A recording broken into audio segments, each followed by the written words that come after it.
सिद्धसाहुडं नमो नमो सिद्धसाहुडं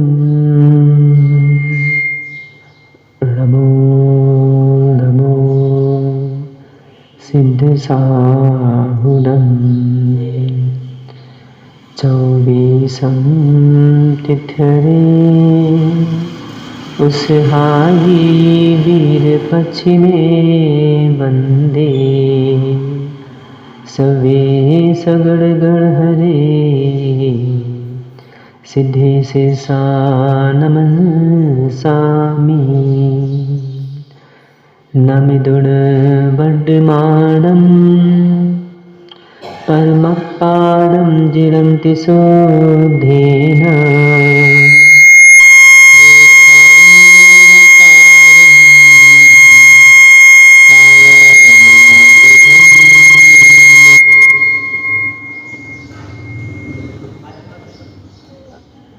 अंतातीत सिद्ध परमेष्ठी भगवान की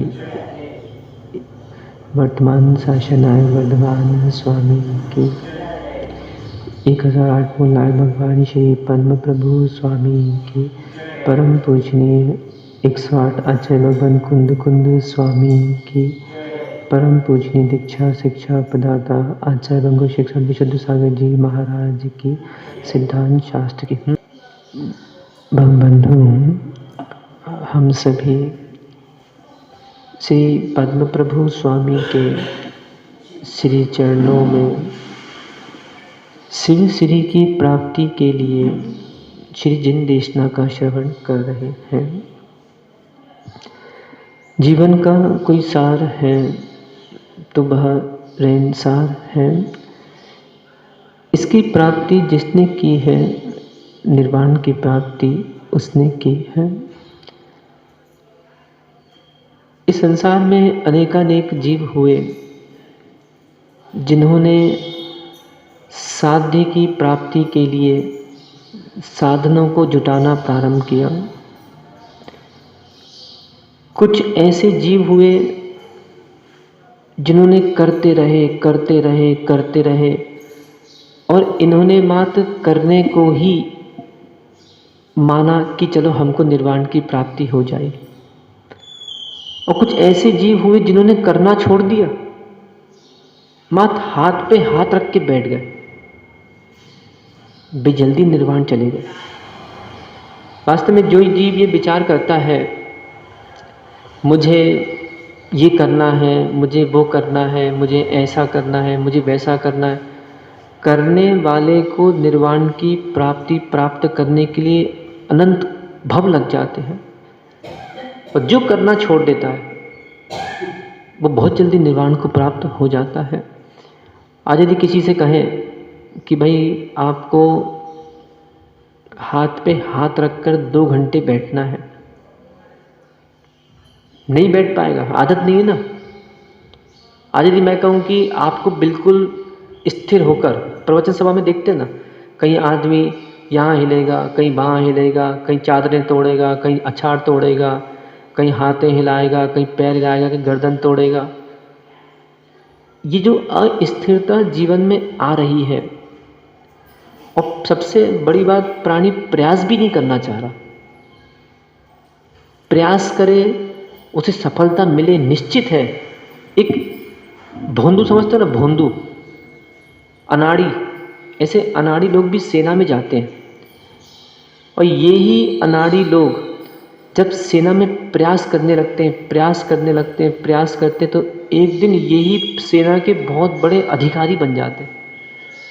संघों में भी देखा जाता है, कुछ ऐसे शिष्यगण आते हैं कि जो शिष्यगण बिल्कुल भोंदू होते, कुछ नहीं पता होता, और धीरे धीरे प्रयास करते हैं, पर गुरु भक्ति और स्वशक्ति की अनिवार्यता रहेगी।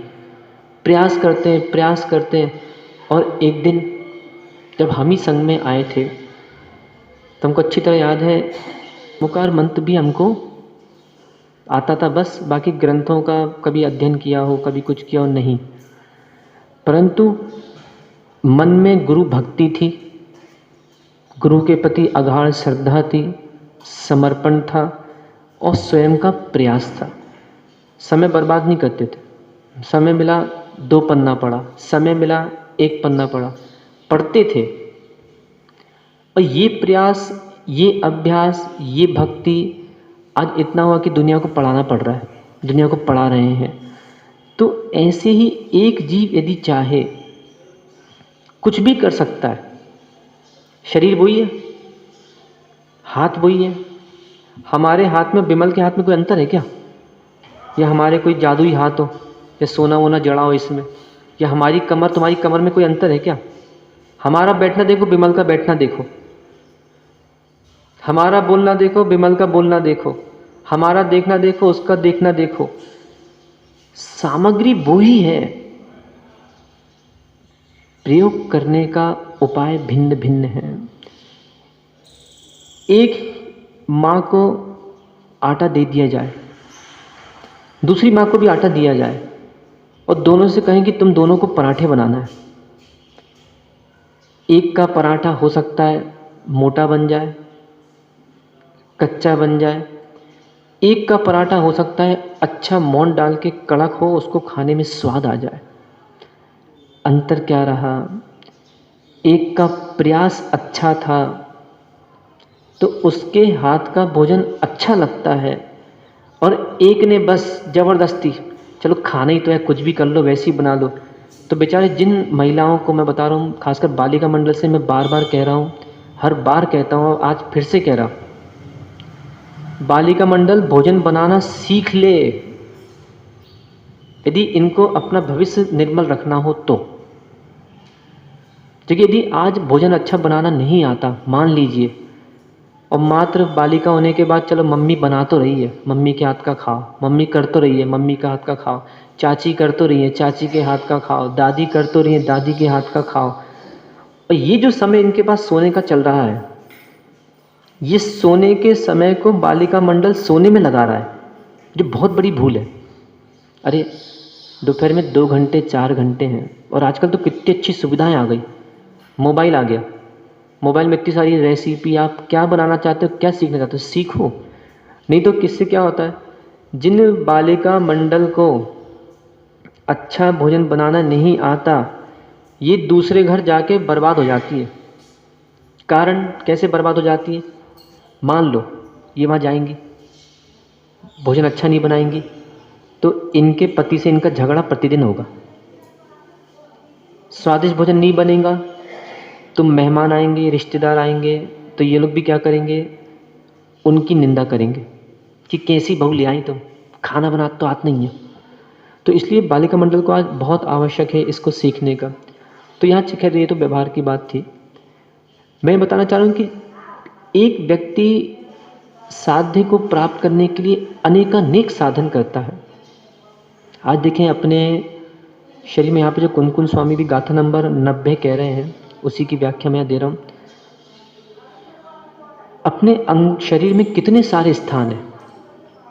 जैसे देखो आँख, एक जीव सतत प्रयास करता है टालम टोली करने का, उसको लगता है चलो छोड़ो तो बाद में करेंगे, बाद में करेंगे।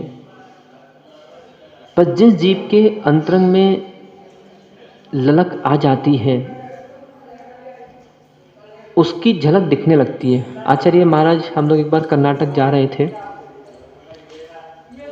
और कर्नाटक जाते समय आचार्य महाराज ने एक बहुत अच्छा सूत्र दिया था, ललक है तो झलक है।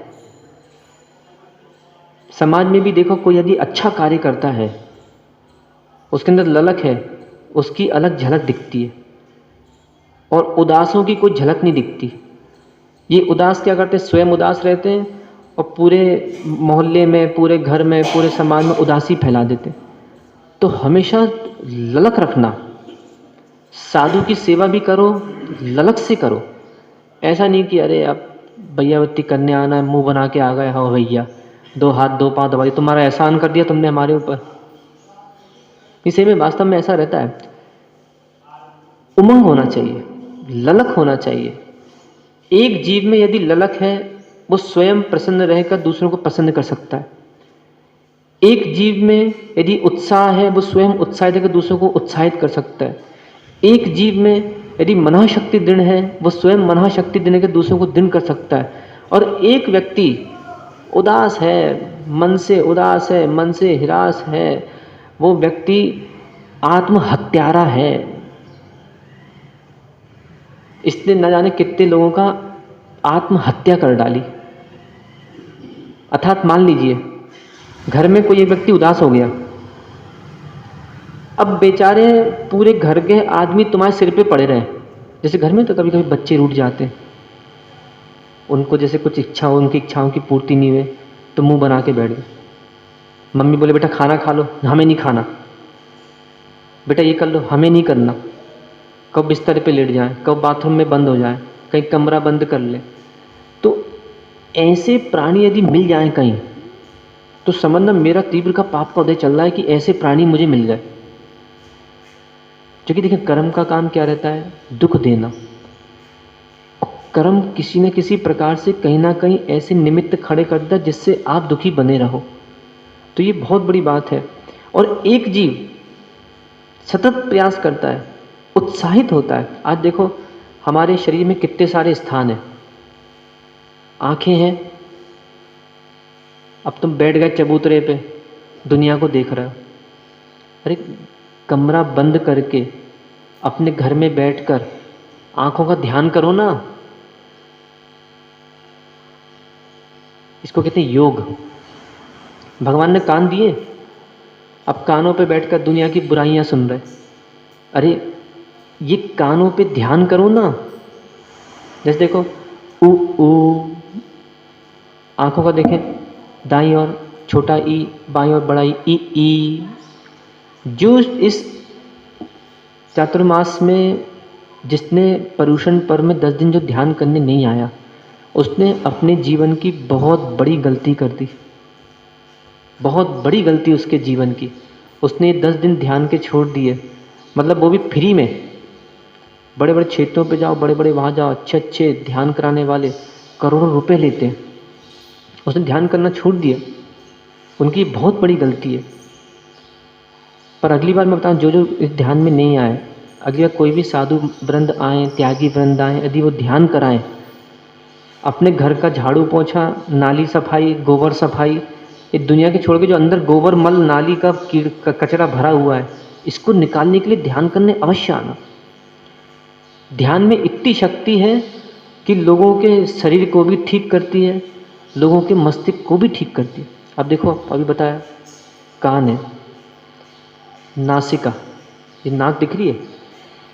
अब तुम्हारी नाक चढ़ी रहती है मान में, इस पर थोड़ा ध्यान करो तो थोड़ी विनम्रता जीवन में आएगी। इसमें थोड़ा ध्यान करो तो दूसरों को सम्मान देने का भाव आएगा। देखिए नाक पे ला अक्षर का ध्यान करो।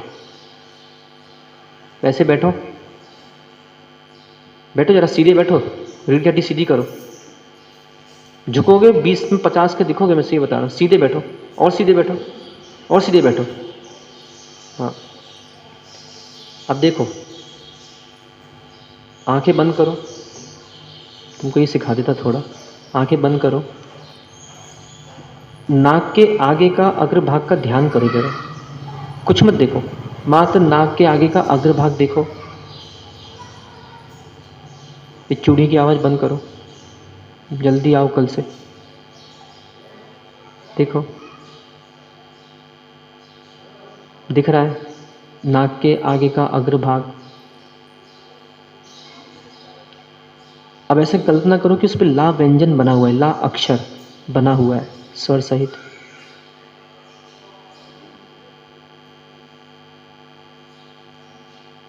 बैठो, देखो, अभ्यास करो। ठीक है। अब देखें, ये मुख है, भगवान ने मुंह दिया है। मुंह के अंदर एक जीभ दी है जो लप लप चलती रहती है, 24 घंटे चलती है। जिसकी जितनी जीभ हिलेगी उसका उतना मन चलायमान होगा, ये निश्चित है। जिसकी जितनी आंखें टमकेंगी, टिमकार जिसकी जितनी आंखें होंगी उसका मन चलायमान है। वो स्थिर आदमी नहीं है, वो स्थिर और स्त्री नहीं है।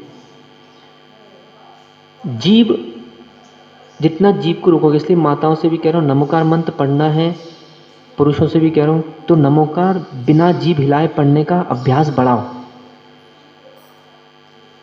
थोड़े से जिसको बोलते ना, आपके टारगेट कम करो थोड़े। ये नहीं कि हमको दिन में 20 माला फेरना है, 50 माला फेरना है, तो माला पकड़ ली, थोड़ा मुंह बंद करके माला फेरो। मंदिर में बहुत से लोग देखते हैं हम, मंदिर बहुत से ऐसे अनुयायी होते हैं जो मुंह खोल के और बड़बड़ बड़बड़ चलती रहती है उनकी। अरे तुम्हारा पड़ोसी भी ध्यान कर रहा है भैया, पड़ोसी भी शास्त्र पढ़ रहा है। मंदिर में ऐसे बैठो कि पड़ोसी को पता नहीं पड़े कि कोई बैठा है। थोड़ा व्यवहार भी तो सीखें अपन मंदिर में आके।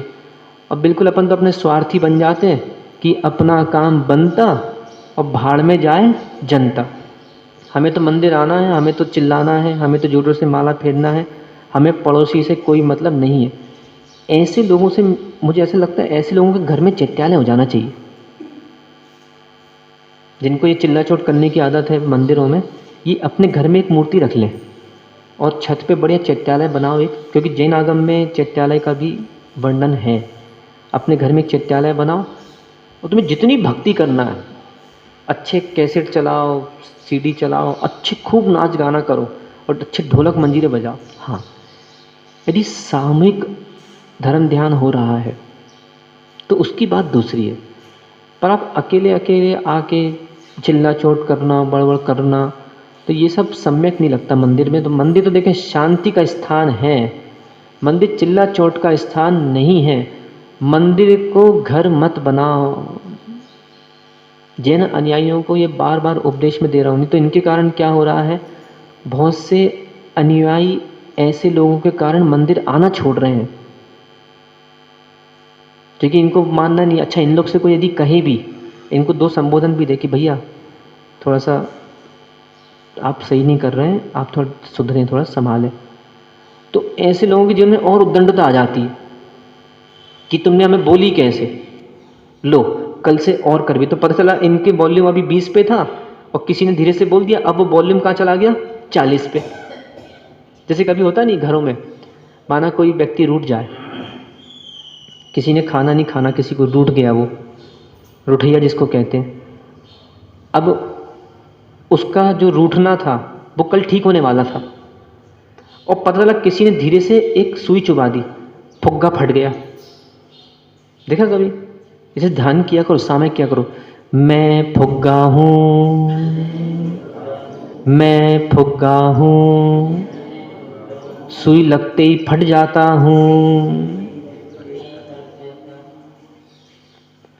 इतने सारे सामायिक के साधन, कितने सारे चातुर्मास में मैं कितने उदाहरण दे चुका हूँ, कितने सारे मैं ध्यान दे चुका हूँ, और इन सब सामग्री प्रदान करने के बाद भी यदि जीवन नहीं बदला, विचार नहीं बदले, तो मैं समझूंगा इसकी बाल्टी में पेंदी नहीं थी। मेरा सारा बोलना निसार हो गया। परंतु आत्मा सुन रही है, आत्मा समझ रही है, कभी ना कभी तो परिवर्तन आएगा ही आएगा। यहाँ कुंदकुन स्वामी जो बात कहना चाह रहे हैं,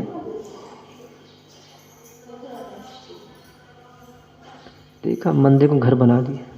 या कुंदकुन स्वामी कहना चाह रहे हैं, निर्वाण सुख किसको नहीं मिलता। तिब्बम काय क्लेशम कुब्बंतो मिच्छ भाव संयुक्तो सवर्णुभये सोसो निब्बाण सुहम न गच्छेहि। आचार्य कुंदकुन स्वामी कह रहे हैं, कभी भोजन किया है घर में? सुनील कुमार जी, भोजन किया कभी काय में? फिर क्या किया भोजन के बाद? व्यवहार क्रिया देखो आप।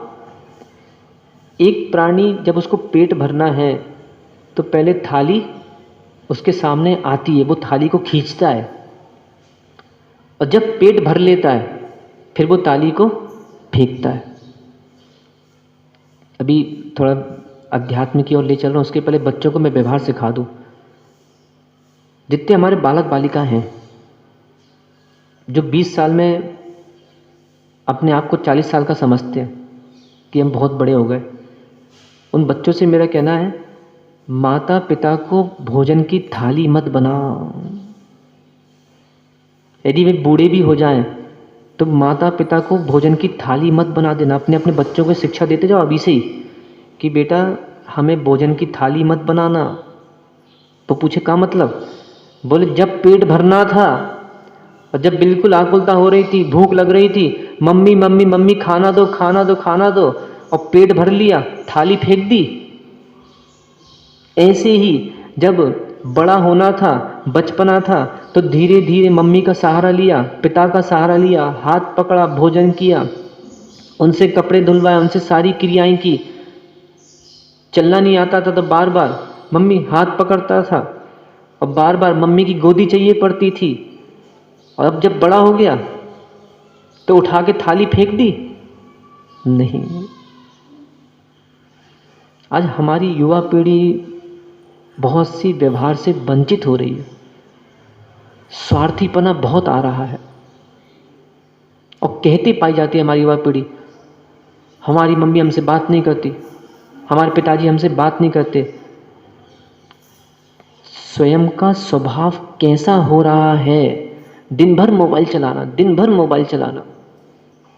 आज की युवा पीढ़ी देख रहे ना, अलग से थोड़ा बहुत कुछ भी हुआ कमरे में चले गए, ये कमरा बंद, कमरे में चले गए, ये कमरा बंद। अरे थोड़ा सामूहिक रूप से शाम को जरा बैठो। पिताजी भी थोड़ा ध्यान रखें, पिताजी भी मोबाइल थोड़ा छोड़ें। नहीं तो माना बच्चा बैठ गया, पिताजी मोबाइल चला रहे। नहीं, यदि ताली दो हाथ से बजती है तो दो हाथ चाहिए ही चाहिए। संसारी प्राणी इतना ज़्यादा अधिक स्वार्थी होता जा रहा, इतने स्वार्थी होते जा रहा कि उसको अपना घर ही अच्छा नहीं लग रहा। क्यों? उसके स्वयं के व्यवहार के कारण। व्यवहार बदल दो, आज घर अच्छा लगने लगेगा। विचारणीय विषय है। तो यहाँ मैं ये कह रहा था कि जैसे एक थाली प्राणी भोजन करके छोड़ देता है, ऐसे ही जब जीव को निर्वाण अवस्था प्राप्त करना है, बहुत गंभीर विषय, बड़े ध्यान से सुनना होगा, तो वो पहले आलम्बन लेता है। सबसे पहले उसको आलम्बन चाहिए पड़ता है गुरु का, क्योंकि जब तक गुरु नहीं होंगे व्रत कौन देगा? कोई गलती हो जाएगी, गुरु नहीं होंगे, प्रायश्चित कौन देगा? हम कैसे चल रहे हैं, कैसे बैठ रहे हैं, कैसे देख रहे हैं, कैसे सोच रहे हैं, यदि हम अच्छे से नहीं चल रहे हैं, अच्छे से नहीं बैठ रहे हैं, अच्छे से नहीं देख रहे, अच्छे से नहीं सोच रहे, ये कौन देख के बताएगा? तो गुरु बताएंगे। तो सबसे पहले गुरु भक्ति बहुत आवश्यक है। उसमें पढ़ा होगा ना कबीर का दोहा, बोलो बोलो, गुरु गोविंद काके लागू पाए, गुरु आपकी गोविंद दियो बताए। आज भगवान से परिचय किसने कराया? विचारणीय विषय। मुझे बड़ा आश्चर्य होता है कभी कभी। चलो महवा में तो खैर अपने इतने से ही लोग हैं, बहुत अच्छा प्रबंधन यहाँ चल रहा है कि प्रतिदिन सभी प्रवचन के पहले पूजा पाठ हो जाती है और सब बहुत अच्छा सहयोग कर रहे हैं, बहुत अच्छी बात है। मुझे बड़ा आश्चर्य होता है, बहुत सी समाजों में जब साधु वृंद जाते हैं, प्रवचन आदि होते हैं, कुछ होते, तो अनुयायी पूजा करते दृष्टिगोचर होते हैं। अब जिसकी पूजा कर रहे हो, ये पूजा करना किसने सिखाया? गुरुओं ने सिखाया। ये माला फेरना किसने सिखाया? गुरुओं ने सिखाया। ये भगवान से परिचय किसने कराया? गुरुओं ने कराया। और उन्हीं के सामने, हम उन्हीं के सामने नहीं बैठ रहे, हम उन्हीं के सामने कहीं और बैठे। ये विचारणीय विषय है कि नहीं? विचार करना पड़ेगा।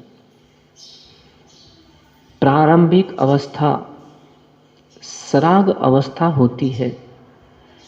अभी ध्यान रखना, अभी वर्तमान में ये वाली अवस्था किंचित भी नहीं है कि मात्र हाथ पे हाथ रख के बैठ जाओ, श्रेणी आरोहण कर लो और निर्वाण को प्राप्त कर लो, केवल ज्ञान प्राप्त कर लो। वर्तमान में जो अवस्था है, वर्तमान में तो आपको षड आवश्यकों का पालन, ध्यान।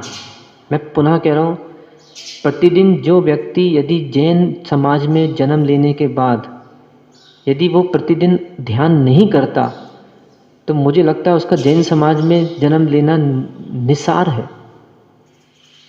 इतनी बड़ी विद्या हमारे जैन समाज में बता रहे हैं। अभी जैसे बताया मैंने, आँख है, नाक है, कान है, मुख के आगे जीभ है। जैसे देखो नाभि है, नाभि पे ध्यान करो।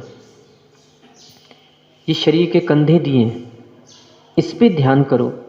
शरीर के हाथ दिए हैं, इस पे ध्यान करो। अब कहते महाराज जी ध्यान नहीं लगता। अब कहाँ ध्यान लगेगा? बैठने ही नहीं आता तुमको। 50 साल हो गए बैठना नहीं सीखा, अभी सीखो। महाराज जी कमर पिराती है। अब तुम्हें 50 साल तुमने झुक के बैठा तो कमर तो सीधी होने पे पिराएगी पिराएगी। आज से सीधा बैठो तो अगले 10 साल में बिल्कुल कमर स्थिर हो जाएगी समाधि तक। प्रयास करना पड़ेगा। करत करत अभ्यास के जड़ मत होत सुजान। ध्यान करने का समय जो है विमल भाई, ये बताओ पाप करने का समय कौन सा होता है? पाप कितने बजे कर सकते हैं? पप्पू डॉक्टर साहब, पाप कितने बजे कर सकते हैं? सुबह, दोपहर की, शाम? 24 घंटा हमारा जब मन है तब पाप कर सकते हैं। तो एक प्राणी जब उसका मन है तो पाप कर सकता है। तो जब जो पाप उसको अशुभ आश्रम दिलाएगा उसके लिए 24 घंटे समय है, तो ध्यान करने का भी समय 24 घंटे है। अब कुछ पागल लोग होते हैं, उन पागलों की कहानी बताता हूँ मैं, जिनको रात को नींद नहीं आती। वे पागल लोग क्या करते हैं? माना रात को नींद नहीं आई और 2 घंटे जग गए। अब वो पूरे मोहल्ले में बताएंगे, अरे कल हम सो नहीं पाए, कल हम सो नहीं पाए, कल सो नहीं पाए। मंदिर आएंगे, अरे क्या बात है, अरे कल 12 बजे नींद खुल गई और 4 बजे तक जगते रहे, करवट बदलते रहे सारी रात हम।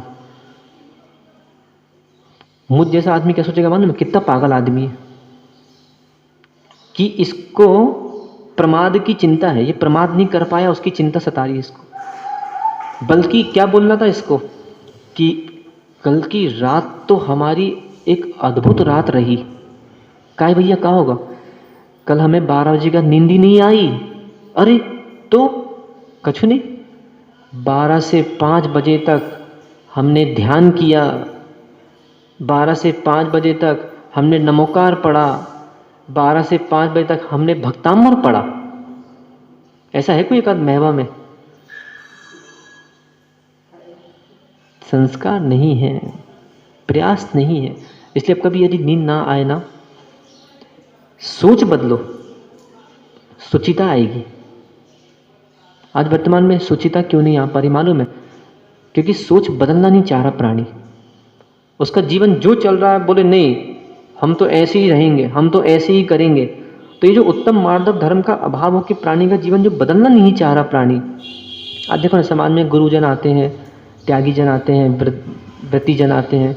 किसी ने हमारा संबोधन दिया कि चलो भैया थोड़ा अपने जीवन को बदल लो, पूजा पाठ प्रारंभ कर दो, अभिषेक प्रारंभ कर दो, तो थोड़ी सी सुचिता आएगी। तो पता चला उसने अपने जीवन में एक आयाम और निश्चित कर लिया कि चलो भैया अब महाराज के पास अपने को जाना ही नहीं है। बहुत सी युवा पीढ़ी देखते ना, जो मुनिराज वगैरह आहार में नियम देते हैं, युवा पीढ़ी का उनके पास जाती ही नहीं है कि भैया अभी जाएंगे तो महाराज आलू का त्याग करवा देंगे, रहने दो, मत जाओ। तो ये जो प्रयास रहता है संसार का, ये प्रयास व्यक्ति को दुखी करता है बस। ठीक है, मुझे उससे कोई मतलब नहीं है कौन कैसे जी रहा है, क्या कर रहा है। अपना दुखड़ा दुनिया को सुनाओ मत बस।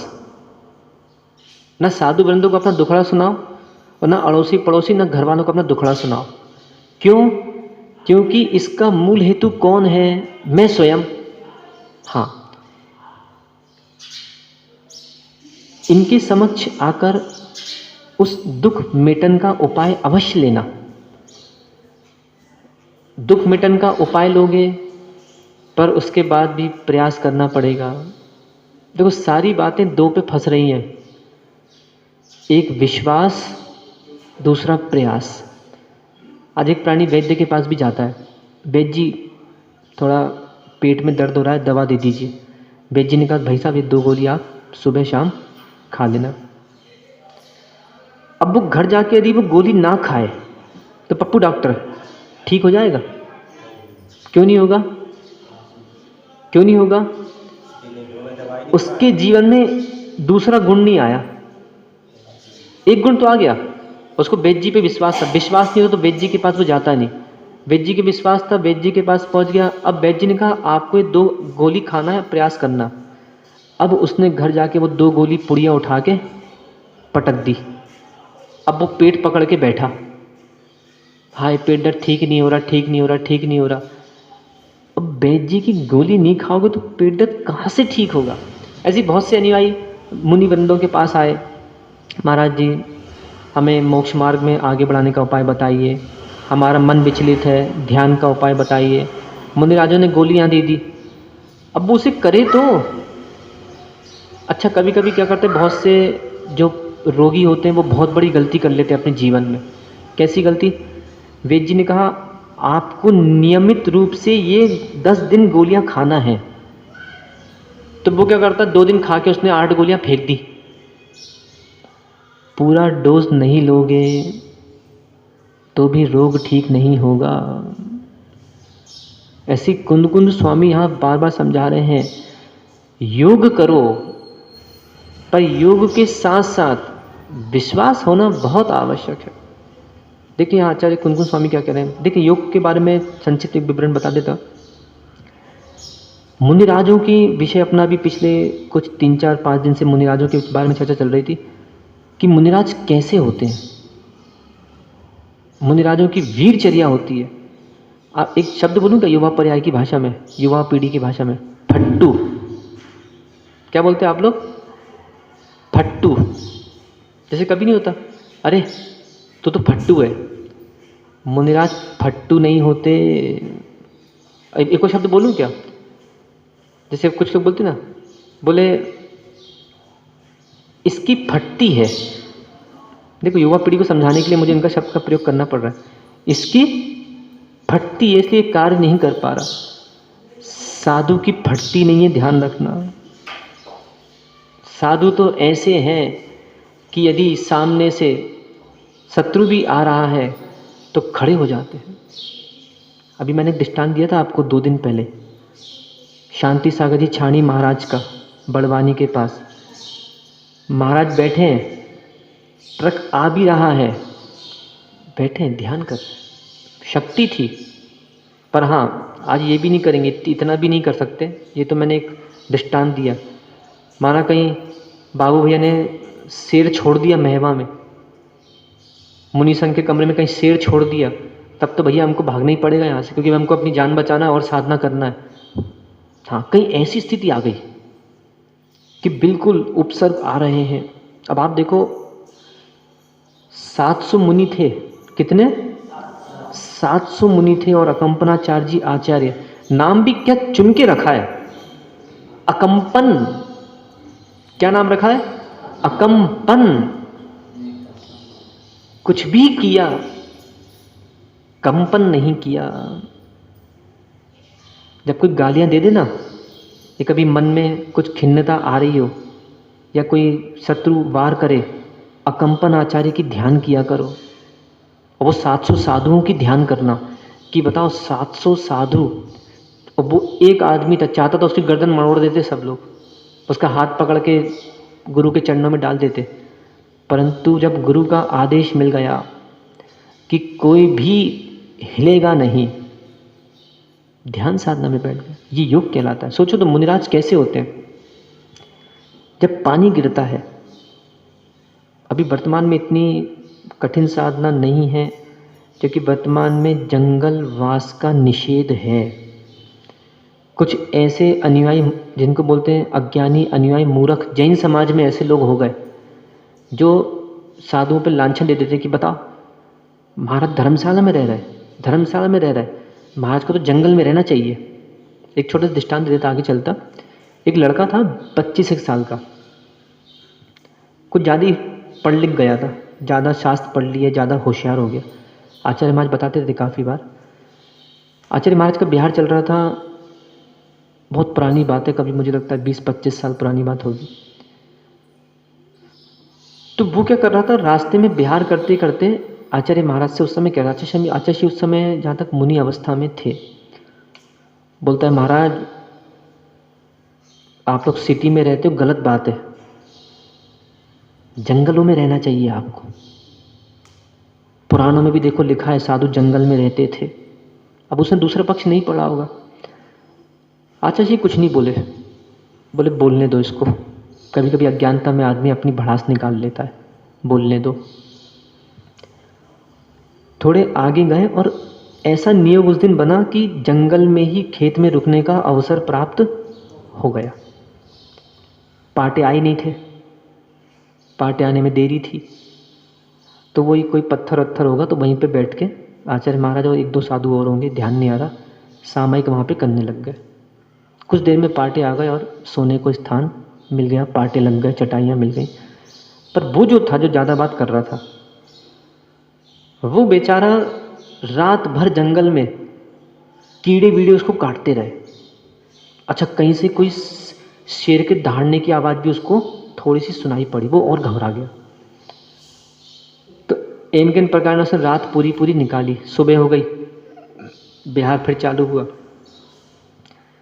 उसने महाराज के चरण छुए, बोले महाराज क्षमा करना, कल मैं अपने कषाय के अतिरेक में या फिर ज़्यादा अपने ज्ञान के अतिरेक में मैं आपसे ज़्यादा बोल गया।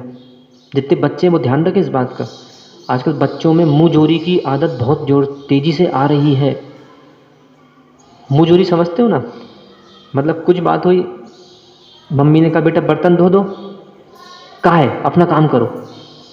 मम्मी ने ये कर लो, कहा है जो ही करता रहे हम। तो ऐसा नहीं, यदि कहीं शब्द बोलने में आ भी गए, पहले तो अपने आप को संभालो, जरा नियंत्रण रखो। कहीं बोलने में आ भी गए, सुबह बोलने में आ गए, दोपहर में हाथ जोड़ो, माँ के पैर छुओ, पिता के पैर छुओ। क्षमा करना, सुबह भाव अच्छे नहीं थे, शब्द बोलने में आ गए। ये संघों में भी व्यवस्था रहती है। संघों में कभी कभी क्या रहता है, जैसे माना कि कोई साधु का आपस में कुछ विषय आ गया, सुबह आचार्य महाराज के चरणों में पहुंचते थे, आचार्य जी वो कल वो महाराज जी से बोलने में आ गया, अरे चलो खड़े हो, तुरंत बोलते थे खड़े हो, जाओ महाराज के पास, उनके पैर छुओ। कहीं कोई बड़े साधु होते थे, तुरंत बोलते थे इधर आओ। जैसे माना कोई साधु को पैर लग गया, अब कभी भी ध्यान रखना, दिगंबर साधु से दूर चला करो, घर्षण नहीं होना चाहिए, हाथ टकराए नहीं, पैर टकराए नहीं। हम लोग भी आचार्य महाराज के बाजू में चलते थे तो बहुत सावधानी से कि हमारे निमित्त से हमारे गुरु को कष्ट नहीं होना चाहिए। और जैसे टकरा भी गया तो तुरंत पैर छूते थे और बाद में प्रायश्चित लेते थे कि बिहार में हमारे द्वारा आपकी असाधना हो गई। एक बात और बताऊं, प्रयास करना, कभी भी साधु का चौका लगाओ, साधु की परछाई के ऊपर पैर रख के परिक्रमा नहीं लगाना। पंच परमेष्ठी हैं वो, मात साधु भर मत देखो। प्रयास करना, थोड़ा सा परछाई यदि आ रही है तो थोड़ा दूर से परिक्रमा लगा लो। हालांकि व्यवस्था देख के काम किया जाता, मैं समझ रहा हूँ। यदि मान लीजिए 8-10 साधु हैं, 2-3 साधु का प्रधान किया तो कोई यहाँ खड़े हो गए, कोई वहाँ खड़े हो गए, कोई वहाँ खड़े हो गए, परंतु फिर भी अधिक प्रयास यही रखना कि दिगंबर मुनि की परछाई पे भी पैर नहीं रखना। या तो यही तक कहा स्वप्न में भी उनकी असाधना मत करो, तो साक्षात जो गुरु खड़े हैं तो उनकी परछाई में कैसे पैर रख सकते हैं? थोड़ा अभ्यास बढ़ाना। तो ये व्यवस्थाएं रहती हैं। तुरंत हाथ जोड़ो कि हमसे कषाय के अतिरेक में ये हो गया था, तो इसके लिए हमको क्षमा कर दीजिएगा। कभी मित्र मित्र में आपस में झगड़ा हो जाए, होता है कभी कभी। मान सबके पास है, मान आड़े आ जाता है। कुछ लोगों का मान सिर के ऊपर रहता है, कुछ लोगों का मान पैर में रहता है। पानी डालो झड़ गया, अपना अपना सबका स्वभाव होता है। यदि मित्र मित्रों की भी आपस में झगड़ा हो जाए, हाथ जोड़ने का अभ्यास करो, तुरंत हाथ जोड़ो, भैया क्षमा करना। पड़ोसी पड़ोसी का झगड़ा हो जाए, तुरंत हाथ जोड़ने का प्रयास करना। और जो व्यक्ति हाथ जोड़ने का भाव नहीं आ रहा, मैं बोलूँगा अब ये फट्टू है, इसकी फटती है, युवा पीढ़ी की भाषा में। मतलब इसकी, अब देखें हमने इन सब विषयों को मात्र क्या लगा दिया, हंसी मजाक में। अभी तुम्हारे अंदर में तीव्र मान है तुम्हारी, अब मैं क्या बोलूं, विचारणीय विषय है। इतने साल हो गए, मतलब अरे छोटे बच्चे तो करने दो, करने जाने दो। इतने साल हो गए, 50 साल मनुष्य पर्याय में बिता दिया। मतलब ये पता पड़ा कि यदि एक व्यक्ति आज 50 साल 60 साल 70 साल का यदि हाथ जोड़ने का उसका भाव नहीं आ रहा, तो ये समझ में आ रहा है कि इसने पूरे 50 साल निकाल दिए। कितना मानी प्राणी है ये। इससे अच्छा तो रावण था कम से कम। बेचारा तीर्थंकर बनेगा। सोचो, तुम्हारा तो समझ में नहीं आ रहा मनुष्य भी बनोगे कि नहीं बनोगे। विचारणीय विषय है। तो समाज में भी माना किसी से कोई गलती हो जाए, कहीं अनबन हो जाए, तुरंत अपना स्वभाव बनाओ, भैया क्षमा करना। जैसे कभी भोग में जाते ना, कैसा, किसी ने दिया निमंत्रण, आपको 2 बजे खाना खाने आना है, भोजन करने आना है, तो तुरंत तैयारी कर लेते हो, सारा सामान तैयार रहता है, भैया चलिए अपने को भोगने जाना है, भोग करने जाना है। ऐसे ही इसके लिए सतत प्रयासरत रहो, तैयार रहो कि अरे गिनो मेरा मोहल्ले में किससे बैर है, मेरे साथ किसने गाली दी थी, मुझे कौन बुरा लग रहा था, उसके पास तुरंत उसके घर चले जाओ, भैया क्षमा करना, हमने ऐसी ऐसी आज से 10 साल पहले अपना झगड़ा हो गया था, उसके लिए क्षमा करना, हमको ऐसा मन में भाव आ रहा है। खत्म बात। ये क्या सिखाया जा रहा है, ये माइक से मैं यहाँ पे योग करना सिखा रहा। क्योंकि आचार्य कुन स्वामी जो यहाँ पे कह रहे हैं, क्या कह रहे हैं, मिथ्या भाव संयुक्तो मिथ्या दृष्टि जीव। क्योंकि जिसके अंदर क्षमा के भाव नहीं आ रहे वो पक्का मिथ्या दृष्टि जीव है। अब बताओ महाराज आपने मिथ्या दृष्टि बोल दिया, हाँ पक्का मिथ्या दृष्टि है। क्यों? क्योंकि सराग सम्यक्त का पहला लक्षण ही है प्रशम भाव।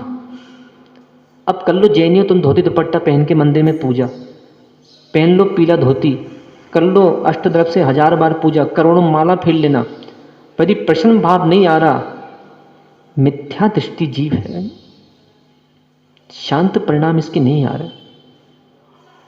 इसकी क्रूरता इतनी तीव्रता चली गई, इसके अंतर में भाव नहीं आ रहा कि चलो कोई बात नहीं, अपने ही पड़ोसी तो है, अपने ही तो समाज है, अपने ही तो, भले अजैन व्यक्ति पड़ोस का क्यों ना हो, उसके अंदर प्रसन्न भाव नहीं आ रहा है, कोई बात नहीं, आपके अंदर तो आ रहे हैं। हम तो संघ में भी जब थे ना, और यहाँ भी ये महाराज भी बैठे हैं, सुकुल सागर महाराज, हम तो इनके सामने भी हाथ जोड़ लेते कभी कभी कि महाराज क्षमा कर देना, कोई आपको हमारी बात बुरी लग गई हो तो। क्योंकि हम जानते हैं, हम भी जब संघ में थे, आचार्य महाराज इतने बड़े पद पे आसीन होने के बाद, जिनको दीक्षा लिए 20 साल हो गए, और वो 2 महीने के ब्रह्मचारी से या 2 साल के साधु से क्षमा याचना करते हैं। ये क्या है? मात्र पद से कोई बड़ा नहीं होता, उम्र से कोई बड़ा नहीं होता, व्यक्ति अपने मार्दव धर्म से, अपने आर्जव धर्म से बड़ा कहा जाता है। जितनी युवा पीढ़ी है, मैंने एक दिन इसको भी बोला था, छोटा बच्चा बैठा ना, कितने साल के बेटा, ये 11 साल का बच्चा है। एक दिन अपने ही साथी से लड़ रहा था, आपस में लोग ऊपर हमारे सामने लड़ रहे थे, हालांकि गलत बात है, साधु कुछ बोलते नहीं है, भगवान कुछ बोलते नहीं है, तो ये नहीं कि अपन कुछ भी करें, मंदिर में कभी खेलो और लड़ो मत। तो मैंने इसको एक दिन कहा था कि देखो भाई, अभी तुम लोग 11 साल के हो दोनों जन, और अभी इस मोहल्ले में तुमको कम से कम 60-70 साल रहना है साथ में। अभी से यदि आपस में लड़ लोगे कोई बात नहीं, कभी थोड़ा बहुत हो भी जाए, सुबह सॉरी बोल दो तुम्हारी भाषा में, और जैन आगम की भाषा में तस्मिच्छामि दुक्कड़म बोल दो, दोनों की मित्रता वापस स्थिर हो गई। और कहीं यदि अभी 11 साल के यदि आप हो, और 11 साल में आपकी तीव्र मानकशाएं बढ़ रही है, और आप 11 साल से आपके अंतरंग में हाथ जोड़ने के भाव नहीं है, क्षमा याचना के भाव नहीं है, योग नहीं कर पा रहे, तो बड़े होके आपके कितने बैरी हो जाएंगे। देखो यहाँ पे ये मैं उठाने की बात कर रहा हूँ, गिरी बातें मुझसे मत करना यहाँ पे। ये गिरी बात हो जाएगी। कैसी? कि महाराज जी वो भी तो ऐसा है, महाराज जी उनने कभी नहीं किया, महाराज जी ऐसा, महाराज जी वैसा। नहीं, अभी मेरे सामने वो नहीं है जिसने तुम्हारे साथ बुरा भला किया, अभी मेरे सामने वो नहीं है। अभी मेरे सामने इतने सारे प्राणी बैठे हैं, तो इनको योग सिखाया जा रहा है। अपने जीवन में प्रशम भाव की बहुत बहुत आवश्यकता है। सोचो ना, बड़े बड़े साधु जिनको 50 साल हो गए, 20-20 साल हो गए, वो तक समाजों में माइक से उनको तक, वो सब तक कहते हैं कि भैया चातुर्मास में यदि कहीं कुछ बालिका मंडल, पुरुष मंडल कोई बुरा लग गया हो तो भैया हमको क्षमा कर दो। अभी देखना, आचार्य महाराज के मुख से तो हम लोग कितनी बार सुन चुके। वही संस्कार आज हमारे अंतरंग में है और वही संस्कार हम इनको दे रहे हैं, और यही संस्कार पूरी समाजों को दिए जा रहे हैं। कारण सम्यक दृष्टि का प्रथम लक्षण ही प्रशम भाव है। ये तो बात की बात है। संसार से भीरुता, जीवों पे दया, सच्चे देशा गुरु पे दृढ़ श्रद्धान, ये तो बात की बात है। पहले आप अपने जीवन में प्रशम भाव लाओ, तब जाके कहीं योग होगा। देखो क्या कह रहे कुन स्वामी, समाप्त कर रहा। मिथ्या दृष्टि जीव तिब्बम काय क्लेशम कुब्बंतो, तीव्र काय क्लेश करता है। खड़ा हो जाएगा पेड़ के नीचे, बारिश में खड़ा हो जाएगा, घंटों घंटों माला दे रहा, घंटों घंटों ध्यान कर रहा, सो निब्बाण सुहम ना गच्छेयि। अब बता, फिर भी निर्वाण सुख को प्राप्त नहीं करता। घर में देखा है कभी कसाई बहुएं होती हैं, वो कितनी अच्छी खाना बना ले, कितने लोगों को सम्मान कर ले, कुछ भी कर ले, पर उनको प्रशंसा नहीं मिलती। क्यों? क्योंकि इनके सारे गुण कषाय वाले गुण ने खा लिए। जितनी माताएं वर्ग हैं उनसे मैं बार बार प्रवचन भी दे रहा हूँ, प्रार्थना भी कर रहा हूँ, बालिकाओं से भी प्रार्थना कर रहा हूँ, उनको आदेश प्रवचन सब दे रहा हूँ। मान कषाय को कम करने का जीवन में प्रयास कर लेना। क्या कह रहे हैं? मिथ्या दृष्टि जीव कितने ही काय क्लेश करता है, वो निर्वाण सुख को नहीं पाता। सब वर्ण हूँ वैसो, ऐसा सब वर्ण हूँ, यानी सर्वज्ञ देव ने कहा है। सच। आज भी हम देखते ना, समाजों में भ्रमण करते हैं, समाजों में हमको 50-50, 60-60 साल के वृद्ध भी मिलते हैं, महिलाएं भी मिलती हैं, जो तीव्र कसाई, तीव्र मानी होते हैं। इनकी आंखें तो चढ़ी रहती हैं, इनके मुख तो चढ़े रहते हैं, इनके भ्रुकटें तो चढ़ी रहती हैं। तो मन में भाव आता है कि बताओ, इस अज्ञानी ने जैन कुल में पैदा होकर 50 साल निकाल दिए, ये सम्यक दृष्टि नहीं बन पाया। तो सतत प्रयास रहता है कि प्राणी का सम्यक दर्शन यदि गुण है तो अवश्य निर्वाण प्राप्ति हो। इसलिए श्रावक को पूजा करो, बहुत अच्छी बात है, माला फेरो, बहुत अच्छी बात है, काय क्लेश करो, बहुत अच्छी बात है, दुनिया से जय जिनेन्द्र करो, बहुत अच्छी बात है, पर पहले अपने जीवन में प्रशम भाव ले आओ। तो ये सारे गुण कार्यकारी हैं। प्रशम भाव नहीं लाए तो सारे गुण कार्यकारी नहीं हैं। अंत में एक बात और, जैसे पप्पू डॉक्टर ने अभी पिछिका दी, बहुत अच्छे भाव हैं। जिन्होंने अपने जीवन में कभी किसी साधु को पिछिका मंडल भेंट नहीं किया, वो अपने धन का सदुपयोग करें, साधु संघों में पिछिकाएँ भेंट करें, साधु संघों में कमंडल भेंट करें। अब एक बार बताओ, जब भी समाज साधु को लेने जाती है तो बताओ, अकेले साधु आते हैं कि पिछिका मंडल साथ में आता है? वीरचंद जी, अकेले साधु की शरीर आता है कि पिछिका मंडल भी साथ में आता है? साथ आता है ना, तो कभी दोगे तभी तो साथ आएगा। इसे श्रावकों बहुत अच्छे भाव है। यही तो श्रावकों की अनुकंपा साधु संघों पे हुआ करती है कि वे सतत प्रयासरत रहते हैं कि मुनिराजों को उपकरण भेंट किए जाएं, पिछिका भेंट की जाए, कमंडलू भेंट किए जाएं। अब देखो ना, इन्होंने तो चलो अपने धन का सदुपयोग करके, पैसा खर्च करके पिछिका भेंट की है, पर यहाँ तो फ्री में भेंट करने को मिलने वाली है, तब भी मेवा के लोगों ने फॉर्म नहीं भरे। मुझे बड़ा आश्चर्य लगता। कभी लोगों के अंदर जागृति नहीं आई कि चलो 2 फॉर्म भर दे, 3 फार्म भर दे। अंत में क्या करें, इतना ही कह सकते हैं, जिसकी जहाँ होती मति उसको नहीं लगती अति। रक्षा करो, रक्षा करो, रक्षा करो, रक्षा करो, जीव की रक्षा करो। रक्षा करो, रक्षा करो, जीव की रक्षा करो। यदि नहीं की रक्षा जीव की तो चलती रहेगी दुकान। कर्म अजीब की। भगवान आदिनाथ स्वामी की जय। जय बोलिए मूल नायक भगवान श्री पद्म प्रभु स्वामी।